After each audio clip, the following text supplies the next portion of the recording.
What's the most insulting benefit a job has offered you? 1. Flexible work hours. Must be in the office between 8 and 5, but you can show up even earlier or stay even later if you want. 2. Once worked at a place where the benefit was free access to the company gym, which was just a treadmill in a dark, windowless basement room. No, thanks, I'll pass on the dungeon workout. 3. I work as a waitress right now, and we are allowed free tap water. Cold or hot. 4. They signed a deal with a gas station chain. Employees would get a certain amount off on gasoline and diesel. This was paraded out with a full company meeting and everything. The price reduction was less than what normal customers could get by signing up on the gas station chain's website. So they spent months working out a deal that was worse than what anyone could get on their own. 5. I told our HR person we were losing employees because of low pay. I showed examples of similar jobs that were paying 25% more at other firms. She told me that the casual work atmosphere was a huge benefit and should be taken into account. My response was that I could buy a lot of neckties for $10,000 a year. I resigned a few weeks later, and they tried to counteroffer. Idiots. 6. I started a bar job, and the people who were supposed to take over from my shift quit, so I worked 3 shifts in a row on my first day.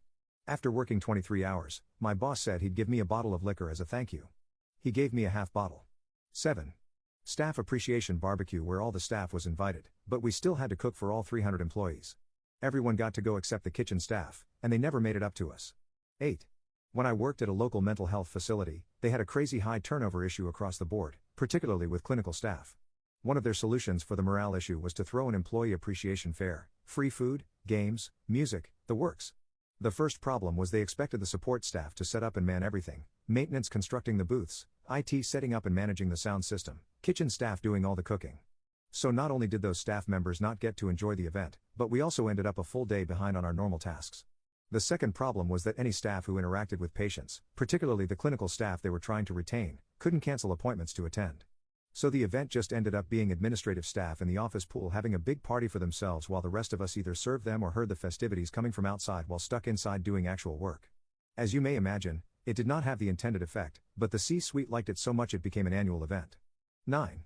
I worked at a radiology clinic where they would provide a single bread roll for staff for lunch on Wednesdays. No fillings or spreads. Just a plain white bread roll. 10.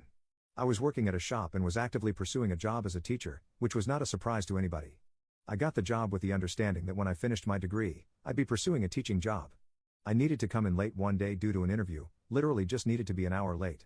My boss said, "Go ahead and take an extra 15. I thought he was being nice. Turns out, dipping below 7 hours was what he needed to deny me a lunch break that day.